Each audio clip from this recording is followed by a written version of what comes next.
Hello, friends. And I'm Taylor. I'm Brittany. Together, we're two sisters here to help you learn some tips and tricks in how to navigate this crazy journey called life. We bring you the perspective of a licensed mental health counselor, aka therapist, and a new mother. And a slightly eccentric mom of two. When you combine us as sisters, we like to consider ourselves as quite the dynamic duo. So join us as we talk about all life has to offer. Hi, friends. Hi. We're excited It's to. been a minute. I know. I know. We're back in it. Yeah. What was it before Christmas? I think we were kind of on a roll and then. We are just getting back into it. I feel like we should do seasons, but maybe we can convince our what is he, a producer? Ugh, pain in the butt. What do we call husband. it? Yeah, I was like meerkat. I don't know what he is. Maddie Poo. Maddie Poo. Anyways, we're back though, and I am excited about today's subject because I feel like it's one I get asked a lot from a lot of different people. Yes, and this will be great if you're new here, if you're new to therapy, if you've been here for a while and you're like, how do I go to therapy? Like, we've convinced you that therapists are actually not scary people. This is a good one for you. Yes. It's fascinating because when you are a therapist, you get asked all the time, like, what is actually your job? And I tell everybody it's a weird job. Like, I have a weird job. I know I have a weird job. It is unique. It is very different. And like trying to explain it to my little kids, 2 and 1 year old, my son knows it as mommy go help people. So every day, like he doesn't say, mommy don't go to work. He said, mommy don't go help people, stay home. But I think that's like such a cool way of like, this job is so eclectic and this field is so wide and it's so different in so many different ways that, yeah, it's that's one part of many. So today we're covering lots of it. Yeah. Okay. Let's dive into it, I guess. So I guess the first thing is, so Taylor, when people ask you, like, have you ever thought about therapy but didn't know exactly what happens in a session? Like, what is that? How does that feel? Like, how do we want to answer that for people? I feel like a lot of people first off think that they're going to get judged or they don't know what to say or they're not in crisis. I get this one a lot. I'm not bad enough for it. And I'm like, you know what? I actually think like all of us should be in therapy. I think all of us when you're born should come out and be like, here's your person to go get wisdom from, which if you look, this is fascinating because I've been talking about this with a lot of clients lately. And it's evolutionary psychology based. But like, if you look at how societies and tribes were built and how we like ancient times, we always elected a wise leader, right? Or not always, because there's some like history, but ideologically, likes to have a wise leader. Like, but they come with age, they come with wisdom, they come with honor, right? And like, they are the people that you seek out. Like, any story with like heroes and stuff, like there's always that like oracle or person you seek out that can kind of guide you and give you feedback and wisdom. So this concept isn't anything new. It's ancient. It comes back from like old BC times, right? Like, so it's like every part of the world too. Like if you look at like Hawaiian history, if you look at Mayan history, if you look at ancient Egyptians, like we were recently in Belize at the Mayan ruins, right? And they built their temples to look up to the speaker who knew everything for them. It was their leader. It was their tribal leader. It was their, wise men. And that's where they would everything was focused around how do we look up to this person? And how do we seek advice or wisdom outside of ourselves? Like you see that in so many stories and so many like pathway. Like I love thinking about the history of it because you can see it. It's rampant everywhere. Even like kings had advisors and pharaohs had advisors and like people have other people to seek out their wisdom, their knowledge, and their guidance. And that's what's led to great civilizations being created. Caesar had people, he was a little crazy, but like, just Caesar's all of these all of these iconic figures that we know about had advisors, had people that they were seeking out information and other things from. And I think that's the thing that we're forgetting in today's society, especially in America, in individualistic, right? You look at like collectivist cultures, which I use this term a lot. If you don't know what those are, we're talking about individualistic is based on your own wisdom, your own resources. You go very independent, singular, right? Collectivist is where you're using a group and your tribe mentality, where you're using the resources of your tribe and you're using your people. So in America, we are very individualized. We are very much based off of what do you have to offer and how can you make it for yourself? Versus if you look at like, we are half Mexican, right? So you look at like our culture of being Latin, and that's a very like, how can we support and help each other? Like, your babies and my babies call each other Auntie B and like, and mommy, auntie, sister for me, like it's Just like a second mom. Like Nano, our mom is literally another mother to our kids. Which she was helping my daughter write a paper today. Like it was, yeah. Mm-hmm. My son is telling me all day, like Banks has all day been like, we need to be there. They're in Hawaii right now. And he's always just like, we need to be in Hawaii. Like, he said it to me at least 10 times, not just because it's Hawaii, but because he expects like, I am with these people. And that's where it's like, we are a collectivist culture, and that's what we come from historically. And over time, our history has kind of taken that away from us. So then having a person that we seek guidance and counsel from isn't as advertised in America, which is what makes this idea of do I need to go to another person to seek out advice or wisdom from? It's not a bad thing. It's actually been there to build these great nations, but we have taken it away from ourselves. And now people think I only need that if I'm in super crisis. I only need that if I have something wrong with me. I get that all the time. Teens come and it's like, I don't have anything wrong with me. No, honey, you're not broken. You just need a wise best friend. That's it. That actually has real information with not your level. And that's what I think we're talking about today is how do you find a wise best friend? Yeah. And I think the other thing too is like for the people that think they don't need a therapist because they're not in crisis mode, or, well, I don't have a mental health disorder, or I haven't gone through divorce, or whatever thing they might think triggers something large enough for therapy is, no, you're learning these skills to just become a better human. And I think by learning the skills in therapy, it makes you more empathetic and helps you like make connections with more humanity, which is super important. I think it's super cool. And this honestly doesn't happen a ton, which I kind of am sad about for our society. When I have a person that comes and is like, I just want to grow. I'm like, wait, what? Like nothing crazy is going on. Like, I just want to grow and figure out how I can be the best version of myself. And I'm like, you are truly here just for that. Like, there's that Maslow's hierarchy of need, and you are literally here just to reach that. What's the top? The self realization, I think is what it's called. I think it's self-realization. Something like, let's see. It's the top one. Yeah. So I was like, I need to look this up now because I'm in self-actualization. That's the term. Yeah, there it is. Yeah. So I'm there's the esteem and then self-actualization. Yeah. Yeah. Yeah. And some of those people, and I'm like, that is so cool. Like, you're just actually seeking out a resource that you feel like is going to help you with your self-actualization. Yeah. How cool is that? Yeah. Like to have that foundation too, where you can get to that point. Yeah. Getting in the door can be hard though. Yeah. Yeah.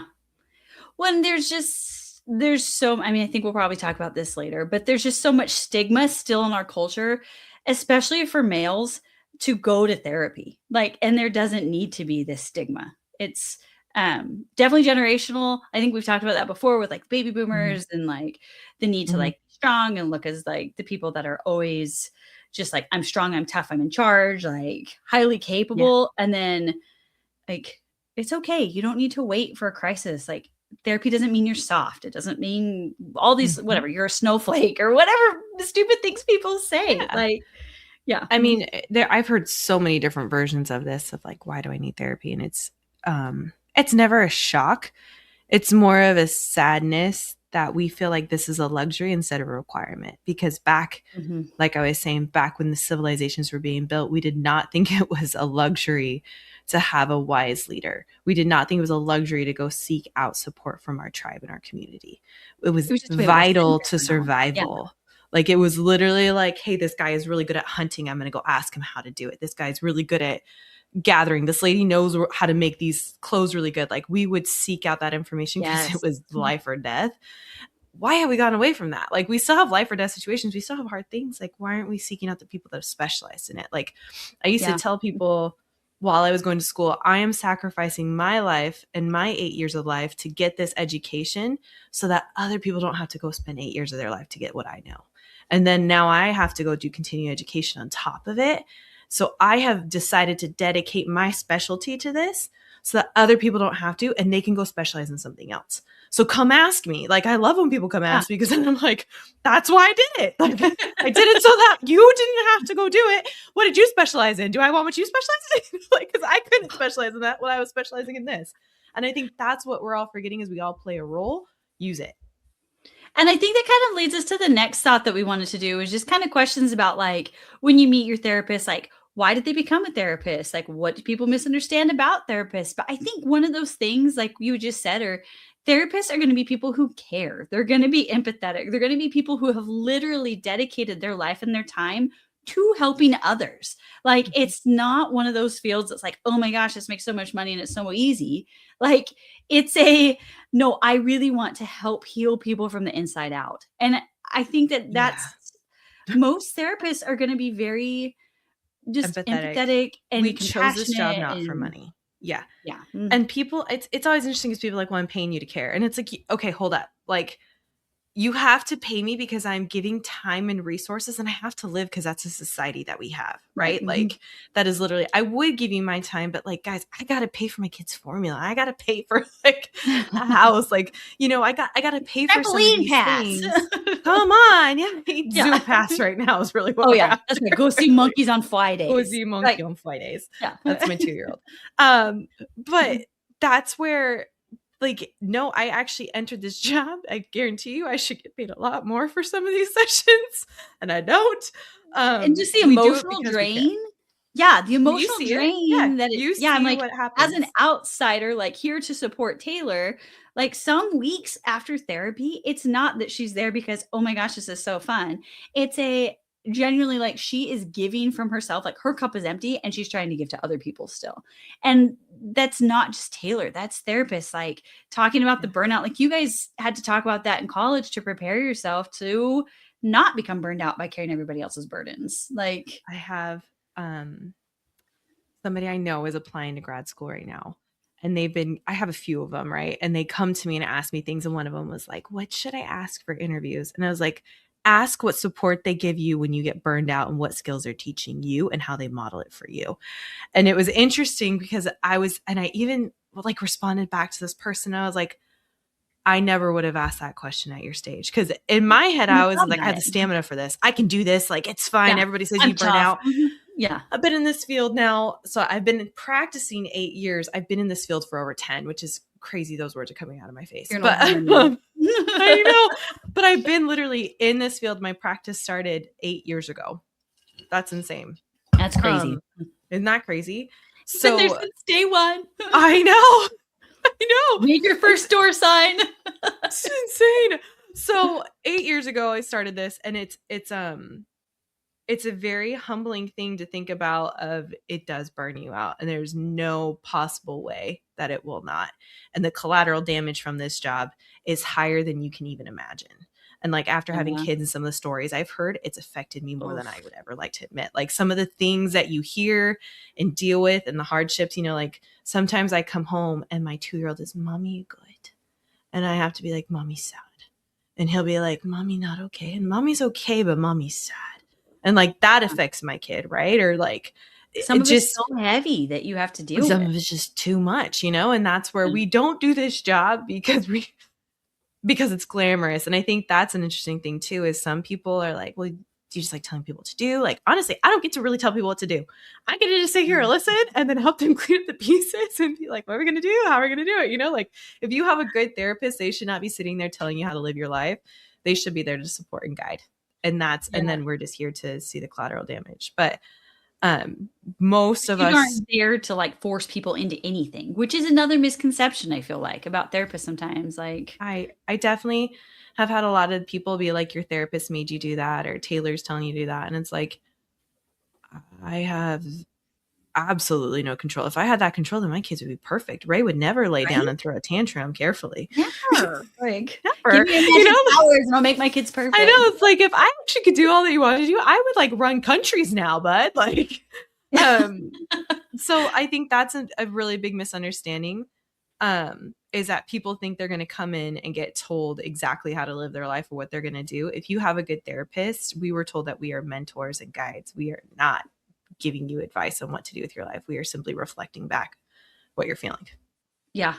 Well, it's just like on a contrast. I think I sent this to you a couple of weeks ago on Instagram. There was this stupid video and it was like me walking out of my therapist thinking maybe I really am the problem. And she's like giving the middle finger and like, peace out world, you know, like walking out. Yeah. And it's like, you can give your clients all of this like great advice and like find inner peace, or like, you know, maybe try to like reframe your dialogue with these other people.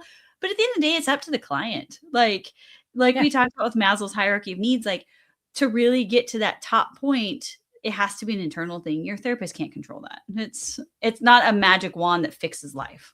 We can control nothing. Yeah. You can guide. Like you're a mentor. You guide. You literally encourage. But yeah, we're here just to be basically a sounding board and a person that you get information from, you know? Like that's Yeah. And then I'm sure it's exhausting when people come back. It's kind of like a mom, right? And they're like, oh, like, by the way, I relapsed again. Or by the way, you know, I still am having a problem with this, or I'm still self-harming, or whatever it might be. Oh yeah. It's definitely you named it very well. Being a mother has definitely, I feel like being a therapist has helped me be a mother more, because there's skills that I'm like, we worked on this and we're back here again, or like things like that with my little guys. And I'm like, oh yeah, like this is therapy again, you know, like it doesn't have to be linear, and you can see that, like, so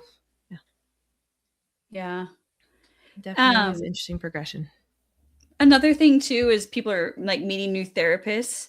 It's kind of figure out what type of clients that therapist work with. So a lot of times that's really people important. come in with different experiences, right? Like Taylor, you've worked a lot with teen girls, but you've also worked a lot with like vets and like first responders, and like I'm a little eclectic. Yeah. And most therapists like to stay in their niche, which is fine. You just have to figure out what that therapist is good at. I'm a little eclectic because I think I have ADHD. Well, I know I have ADHD. I think that's the reason, though, why I can fit a few different populations. Because I went from like the variety, teenage boys. I do like variety, and I do well with it, right? And it's some of it too is like, do you do well with it? Versus other people really do like have their niche, and like you just have to know what their population is that they work with. Mine is all over the board, which I think just keeps me entertained and I like it. But there's certain problems, like I don't take personality disorders. I don't take like kids under, honestly, 12 now. I don't work with kids under 12 anymore, or things like that. So like just knowing I have, but I don't do that anymore, you know, kind of thing. Knowing like what their population is or what's their experience working with your population is huge. Like I would love to do postpartum after being postpartum myself, but I think I need some more training before I can get into that field, right? So like those kind of things too, that have the training to actually meet your needs. I was just going to say with like autism training, like you're going through that right now too. Yeah, I'm doing autism to learn more about how to help people. Yeah. Mm-hmm. Yeah. And I actually have in the last 8 years of my practice, it's been filled with those clients. So I have a very strong foundation already. I felt like I wanted to solidify that even more. So I'm going through the trainings to get certified for assessing for both of those now. But ADHD and autism. But that's where you kind of have to ask people, because if they don't have a strong foundation in understanding or like working with those, then you probably don't want to go there. Well, and it was kind of interesting, like from my own personal experience, like James and I had, when we first got married, we were like trying to find a couples therapist, right? Because we're like blending families. Mm-hmm. It wasn't that it was necessarily crisis, but it's just like, how do we navigate these things, right? Mm-hmm. And the first therapist that we, just for support, right? And so the first therapist that we went to, we had kind of done the initial interview and we're like, okay, let's try it. We had our little hesitancies, but then when we started meeting with this therapist, it was, you know, they specialized in polyamorous relationships, LGBTQ relationships, like gender, like different gender roles and all these different things. And so we're like, this actually is not going to be a great fit for our like monogamous marriage when we, you know, heterosexual marriage. Like that's not going to work. Like, nope. And because their specialty, they were great, but their specialty was just something different than we were looking for. And so that's the key. It's not, I tell people it's like food type. Sometimes you just like like we both have a gluten issue, right? So like I cannot go to a pizza joint. Like it will not work. You take me to a pizza place and I will get extremely sick. I have celiac. I will get super sick. Don't take me to a pizza place, but like take me to Mexican, you know, like but then other people would be like, yeah, great. But like other people would be like, I want to go to like pizza. Like it's kind of the same thing with therapists, right? Mm-hmm. It's just different people, different personalities, different specialties. You just kind of got to own what fits you and what doesn't fit you. Yeah.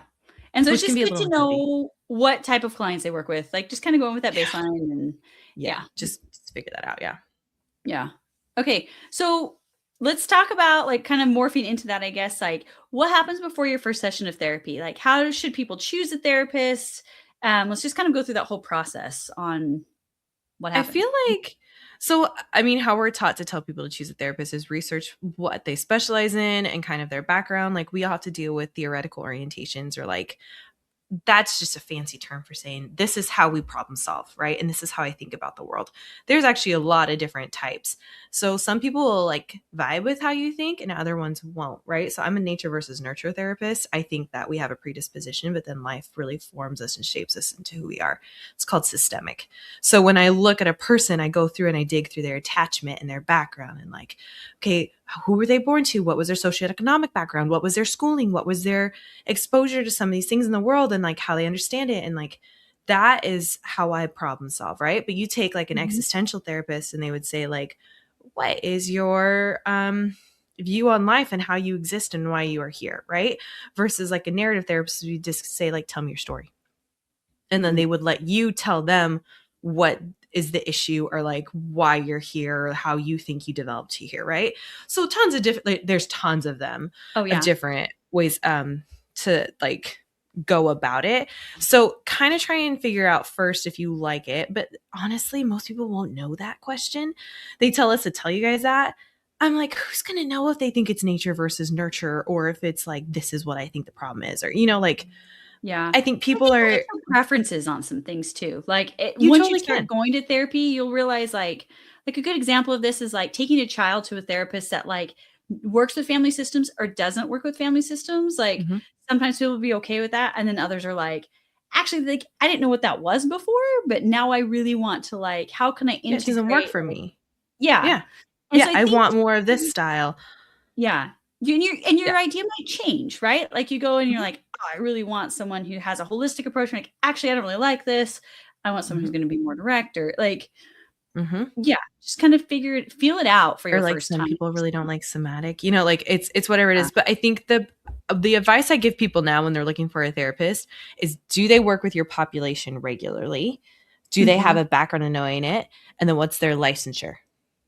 Yes. So explain that, because that is one thing that like people will ask me like, hey, what licensure should I look for? And so it's like, how would you advise that? Like, so level of schooling matters, type of schooling matters, right? Like each field is trained in different ways. So social workers actually are trained to manage caseloads. They're not trained to do like they're kind of a split, but they do more paperwork and caseloads. Their job usually as a social worker is meant to be more like CPS findings or DHS, depending on what state you live in. They have two different names. It's like, you know, just any like abuse allegations kind of thing, or they're there to help assist people with finding resources for living or welfare or things like that. Like they're meant to be, their programs are usually aimed more towards that. Now some programs will split it and make sure there's a counseling component to it.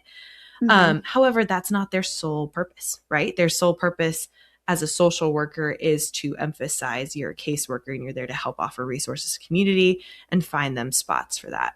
So social workers totally can hold a therapy license in the state. It will be a LSW though, and they're going to have slightly different training. I've met some amazing though therapists that have a social work license that are actually amazing. So you just want to see when they did it, what track they were in. Track meaning what program or what schooling side they went into. Did you go into case management side or were you in the counseling side? Does that make sense? So that's the one where I always caution people. Yeah. Ginormous, that experience right? In my like with me and my kids, like some of them in one route, some of them in the other route, and it's it makes you can see the difference in skills because the amount of time spent on it, right? School like therapists and counselors are trained to do school therapy. School therapy is meant to be more like IEP, paperwork, like advocating for the kid in school. They aren't taught as much on counseling, right? So in this state, we're called LMHCs, which is a licensed mental health counselor. Washington State in the United States. So we're a licensed mental health counselor. LMFTs are also licensed marriage family therapists. They're very, very interchangeable, just slightly different acronyms. One just had a few more classes in family therapy and systems. The other one is more mainstream therapy classes, right? Like counseling classes. Those are interchangeable. Either one will get you a counselor, right? Those are master levels. In other states, they can be called a licensed professional counselor, LPC. So like just depends on the acronym of the state. That's what people usually think when they think therapist, is that baseline kind of thing. Now, a psychologist is a 4-year program that makes you heavily research. So when I was doing these, I could get a PsyD or psychologist degree. One emphasizes more like clinical. You still get the doctorate either way. So it's 4 years of school, which I should have done 4 years of school because I already did 3, but whatever. But it just is basically saying like you were in school, but those programs really emphasize creating content for people like me. So they're researchers. They're going and saying like, how many people in this state have anxiety, or like what adds to anxiety, or they're at a doctorate level, right? The psychologist. So you can be a counselor from that, or you can go into the research side, either one. They're just trained more clinical and more, from what it seems like, at least how we were taught, psychologists are a lot more hospital-ish. Like they use a lot more clinical terms, and usually the techniques they'll use aren't as creative or out there as some of the other ones. They do like basics, CBT, EMDR. Like they use very like insurance approved based things, because that's what those programs push more, because they're more doctorate style. Does that make sense? Yeah. Versus like, they're not going to do play therapy as much, or some of them do, but like it just, this is very stereotyping, guys, but this is the general themes of them. Psychiatrists can give you meds, and they are from the doctor school. Like they have to go to med school to be a psychiatrist. Diagnoses and like we diagnose too, actually. So I can diagnose anybody and it's accepted. But they are like, I can prescribe medication is the difference. And they just don't give you as much time. They're not there for talk therapy. Their treatment is medication. Right. So psychologists and psychiatrists gives you meds, and their whole job is to give you medicine. Psychologist is talking through things in therapy, but it's going to be a little more clinical. Right. Okay. That's a good help then. So it's all just like kind of shoved together. So licensure wise, look for anybody that has an accreditation from CAREP school. That's CAREP, I think, CAREP. Meaning that they are just certified and they are like from a good organization. School matters where you go, guys. I was just going to say, like, life coaches versus therapists. There's also another, like, life coaches aren't going to be certified therapists. That's not, Yeah. So they're different levels. Life coaches have a very different, they don't have any rules to live by. That's why they're coaches. We have, I am a part of the Washington State Health Department licensure. So I have a lot of rules and a lot of monitoring to get this job. It took me 8 years to get this job, with another 3 by a supervisor that was approved by the state, that also went through training to be my supervisor, right? And then from there, I have to maintain a certain amount of continuing education credits and a certain amount of like making sure that I'm doing my job well and doing it right. Yeah. Life coaches can do whatever they want. So and the amount of training or what classes they take, where they got trained from is just all different. So if you're looking for like ability to diagnose, ability to like bill insurance and get reimbursed, and ability to be a credible, approved by the like, country saying they have been trained appropriately, look for a license. That's why we have that. Which makes a difference. Yeah. Okay, so then the next step, like let's say once you found your therapist and you're like, okay, I want to give this person a shot. So then the intake forms are kind of intensive sometimes. Like there's a lot on those, but why does that matter? They matter because it's just like the doctor's office, so that we can't get sued.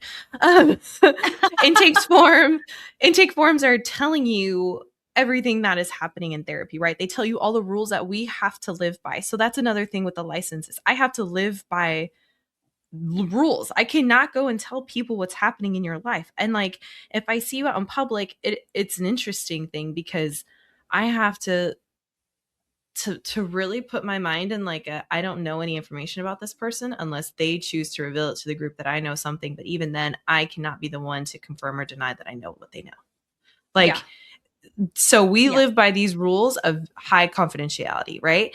And we live by these rules of like, we do this and this. So like, whenever we're giving intake paperwork, all my paperwork is saying like, one of them is informing them about the practice. This is what you should expect from my practice. Meaning like, if you cancel, if you do this, if you do this, like billing is this. I have the right to not tell you when I release your records, when I'm subpoenaed by a court, or when you like file for insurance and they ask for anything from me, I can respond to them without having to confirm with you, right?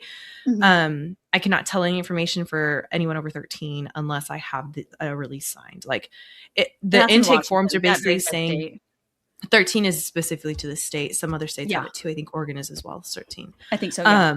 I was trained in Oregon, so I know their laws. Slightly different, but yeah.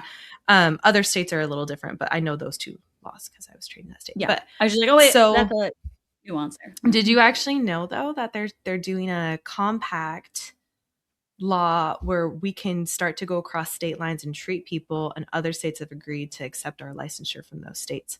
I did. So there's like 37 states that have passed the bill to have this passed, 2 of which, Arizona and Minnesota, have already activated theirs. Washington has approved that they're going to do it. They just have to activate it still. That's a huge progression for our country, because resources.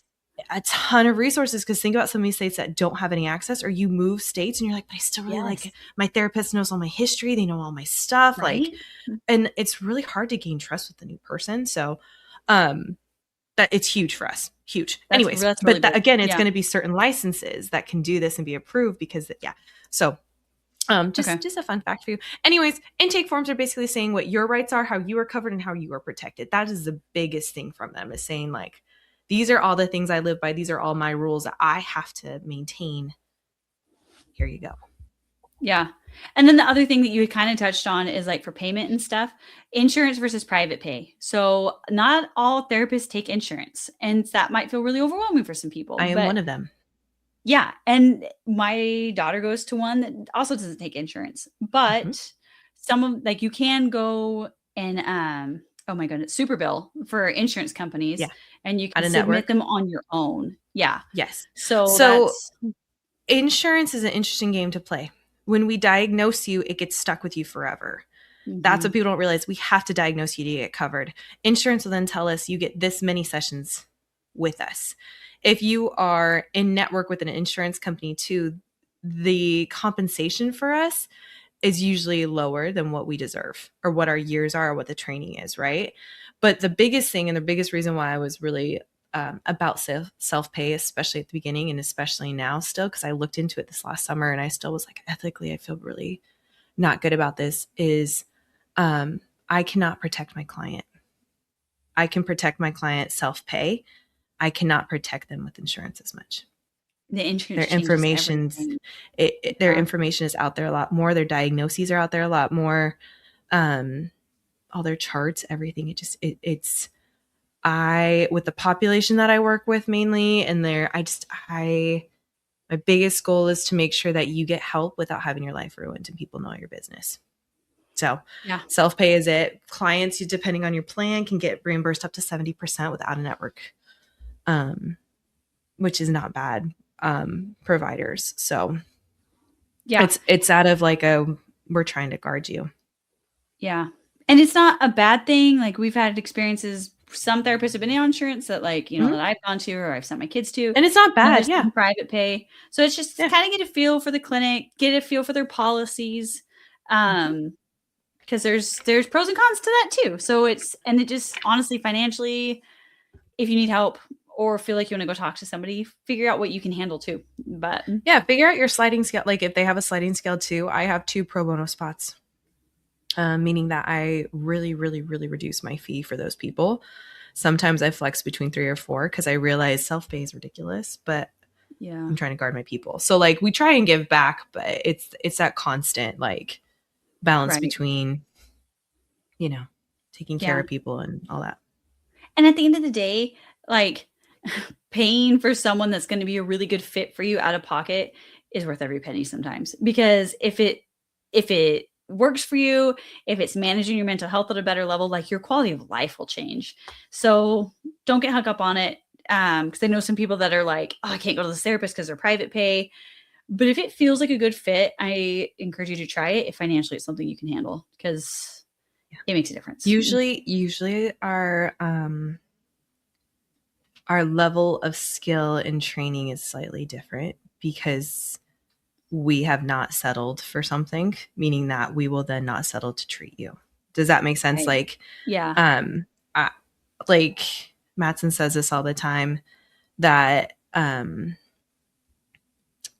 the prices that I am, he knows that I work harder to earn that and prove that and make sure that I have all the resources and the training to actually validate the price that I charge. Meaning, and he's like, you should probably charge more for how hard you work for your clients, which is not, I'm not going to do that. But like, like it's almost like, because we have this ethic in us of we want to help people, we will go above and beyond almost if you're private pay. It does make a difference. Like, I have seen that on some of those. And then I've gone to some other therapists that have been great that have taken insurance. So it's just find a good fit.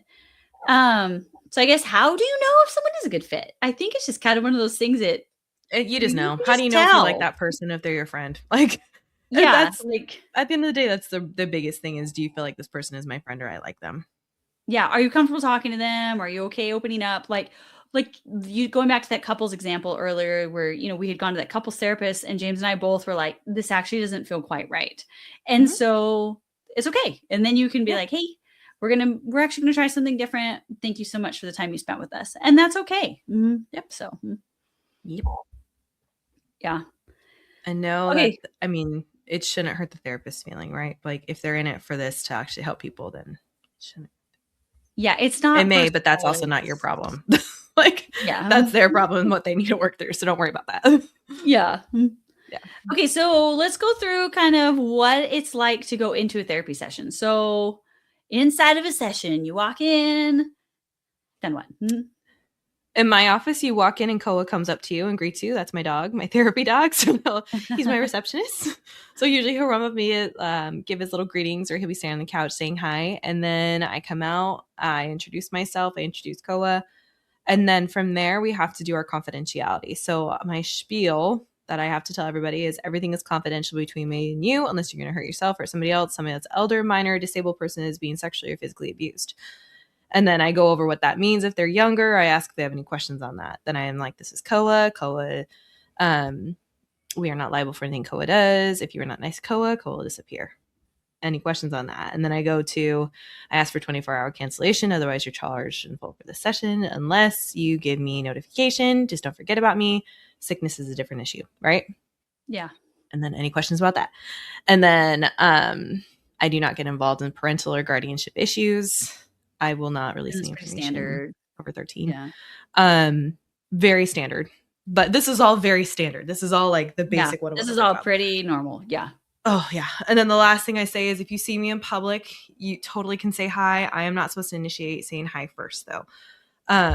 That's just our rule because it breaks confidentiality, right? So, like, because some people get really embarrassed if they're with their friends or something, and you're like, oh my goodness, hi. And then I have to explain it to their therapist, right? So, the line I say, super awkward. So I just always say, I will ignore you unless you want to initiate contact. But then I always have to give the caveat, but Koa is a service dog. And he does not understand laws. So Koa may recognize you and run up to you in the store. You can just call me a crazy lady at that point. Like, you don't have to acknowledge that I know it's you. Just a friendly dog. Just a friendly dog, right? Like, but he will acknowledge you and I cannot control that one. And then people usually just laugh at that one because it's hilarious anyways. And he's a cute little floof. So that's the spiel. That's like what we have. And then from there, it's always like, okay, so what are we doing today? Like, what are we here for? How are we doing? Like, I usually suss out how nervous that person is or how like uncomfortable or awkward they look. And then from there, I'll usually segue into, what are we doing today? Like, why did you want to meet? Or if I feel like that's too much for them, then I'll be like, how we feeling? Like, is this really uncomfortable for you? Let's talk about it. Like, let's get to know each other. And like the intake sessions are usually just, I keep them, and this is a personal thing that I've chosen, right? Like every therapist will do it different. Some will go through a list. I don't take notes in my session. I have an AI note taker for me now, which is awesome for chart notes, but I don't like sit there with a notebook. It's just, I feel like it's too separate from clients. So I just don't do that. But, yeah, I feel like it looks really cold too. And then I would be so curious, like, what are you writing about me? Yeah. Oh, that was notable. Let me see. Yeah, I was like, what did I say? What did I do? You sound crazy. Oh, this lady loves the dog a little too much. Got it. Yeah, like she's a little psycho. Got it. So but like some will have something to write. Then like usually it's just because we're hearing 6 to 8 stories in a day, trying to remember all that. And like, we have to chart legally. We have to say, this is what we did. This is what we worked on. This is some things like were noted. So yes, not all of us can retain all that. So, that's why some people do that. But yeah, some people ask questions on history. Some people like, just dump their story on me. It just depends on the person, honestly. And I let the person kind of decide how it's going to go. I try to remain pretty much like, you get to know me and I get to know you. So. Yeah. And I remember the very first time I went into therapy, I was a little nervous about it, and he could tell that my energy was really heightened. And so I was sitting on a couch, and he just was like, I need you to breathe and just like calm down for a minute. And he literally set a timer and just was like, okay. But I thought that was a good way to like kind of just really see like where I was at, and then like pace the rest of the appointment after that. Cause he could tell I was nervous.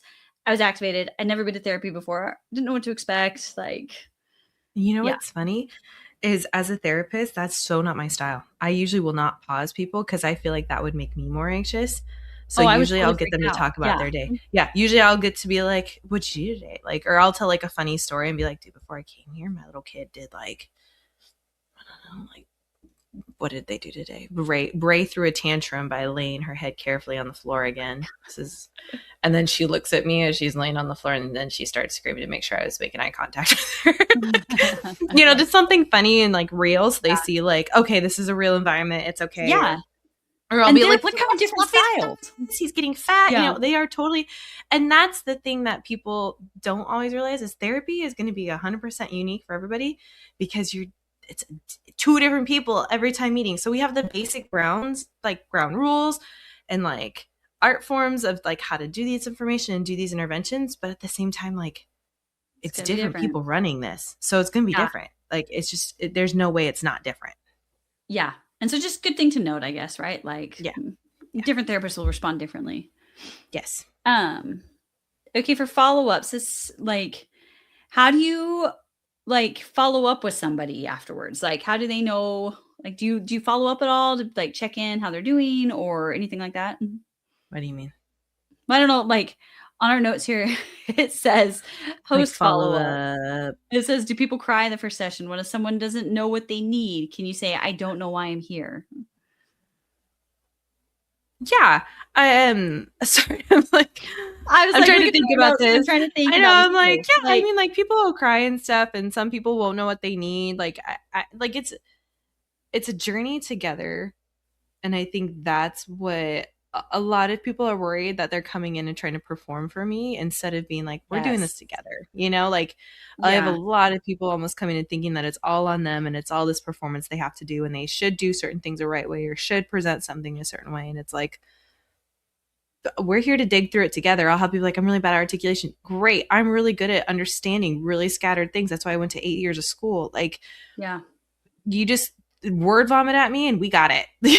Well, I think it's good, like, even just that, like, when you go in with your therapist, go in and just, like, present how it's actually going instead of what you think the world wants to perceive. Like, don't go in and, like, try to hide real problems that are happening in a part of your life because they make you look bad. Like, therapist is one person that you should be honest with instead of... That's what we know, like... Everybody has it, right? And like, yes, sometimes it takes time just to be able to trust that person before you do it, and that's cool. But like, at the end of the day, like that's what we are. That's what we want. That's our whole purpose, is to be the one place you fall apart in. Yeah. And don't just try to mask it to be like, oh, I'm fine. Work is just a little hard. Like, okay, like if you're feeling like you're going to need help, it's got to be more than just that. And like, you actually aren't going to make the progress you want if you hide under the guise of something like work is really hard, when really you might be dealing with 10 other things. It's like, you're not there to impress your therapist. Like, that's kind of... I do have a lot of people that are really worried about failing me or looking bad with me. And it's like, I do recognize, though, like some of that is the work that I have to do. I have to earn that space where they can actually trust that they can let down their guard, right? So that's not like the first couple sessions. Not a first that's thing, like but but if it's still happening after a couple months, that's when we have the conversation of like, am I not earning your trust, or is this just a personal expectation thing? Like, what is this? Like, do I need to make this a safer space? Is it, like, that's where the conversation then needs to go. And maybe that's a good way to feel it out. Like after you've gone a few times, if you don't feel like you can share with this person, totally a hot mess with that person, then maybe they're not a good fit, or you need to have that conversation. Yeah, that's what I was just gonna say. Like, because you want to be able to divulge all of your crap, right? Like, you want to be a hot mess. Yeah, that's what we want. That is literally, we want all of it. Like, I love when people come in here happy. I love it when people come in here sad. Like, not that they're sad, but I love that they're here to just be themselves, their authentic selves. Yeah, and vulnerable. Like, and that's what you want to, like, you don't want someone to come in and just put on this front of like, everything's great, I'm so happy, and really they've cheated on their husband and are secretly an alcoholic and they're hiding it from you. Like, it's like, that's actually not helpful. Like, you don't, it's not helpful to anybody. Also, like, the thing is you're just wasting time. Like, you could get you're wasting your own time. Like, you can waste my time. That's cool. Like, you signed up for it, you paid for it, but like, great, you're wasting your own time, you know? Yeah. Yeah. And if you actually want to grow, that hour. Yeah. Get what you want out of that hour. Yeah. So I guess, okay, after the first session, you have gone to this therapist. You're like, yep, I want to go again. What does the ongoing therapy look like? And I know this will look different for everybody, but. I think that the biggest thing is, like, a lot of people, like, how do you decide what you work on? And like, homework versus no homework. Honestly, I'm one of the clinicians where it's like, if the person wants homework, I'll give you tasks. If they don't, then I won't. Like, because it's just another thing just for people to feel pressure on. So if you want it, then I'll do it. But what we decide to work on is usually based off what's distressing you the most, or what is the area that seems the biggest bang for our buck, is what I always say. Like, what is going to get the most healing and the most effective change in your life, and you're going to feel the best from it first. Yeah, I agree with that. Yeah. And some therapists will ask you to come weekly. Some will say, let's do every other week, or let's check in once a month. Like, that just depends on what you need. Yeah. Depends on what you need. I usually say, especially for teens or something, let's go weekly for the first 2 months to build a relationship. And then from there, it just depends on what concerns they're presenting, how distressed are they, Yep. I was just going to say that similar thing, like with teenage daughter versus where my therapy schedule is set in now, like, same thing. Like, hey, let's go weekly for the first couple months and then go to every other week. And we just kind of spread it out. Yeah. Yeah. And I think you'll get a feel on it too. For yourself, where you're like, there have been times where I fluxed in my life, right? Where I'm like, oh my gosh, I actually really need this every other week. Or like, hey, I just want to touch base once a month. Like, and you'll kind of know. And there's some days where I'm like, I wish I had my therapist on speed dial, like, because it's helpful. But you'll kind of figure out that balance with the help of your therapist. And they'll have good guidance. Like, too much therapy might be overkill in some situations. And you don't want to end up like, what about Bob, right? Like, following your therapist out to his lakeside vacation because steps off the bus. I love what Bob. So yeah. And I think it's also good to know for yourself what you're looking for ongoing therapy. Do you want a therapist that pushes you, gives you homework? Or do you want someone who's just really going to listen and validate? Because there's different styles out there. And so if it makes you uncomfortable when they push back and say, hey, like, I really want you to work on this, like, I encourage you to do this, come back and report in a couple weeks, and that makes you nervous, then tell them that. Like, yeah. I tell everybody I'd rather know and you just be blunt with me so we can actually do what works for you instead of you pretending like it's good. Yeah, I agree. It doesn't help anybody.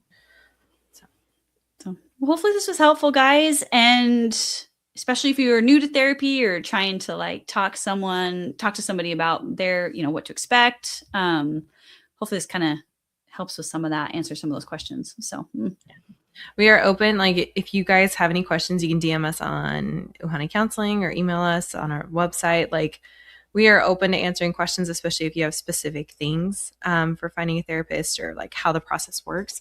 Again, it is so individualized. So like, I can't answer as like a blank statement, but these are the general patterns usually. Yeah. And a good resource, you can go on Psychology Today, try to look for some therapists, or if you have a therapist that you already like and you're looking for one for a family member, they often will have names Yeah, we have referrals. If you like their style too, usually we tend to find other people with our style and refer like those out. So yeah. So all right. Thanks, guys. Thanks for listening. Thanks. Have a good one.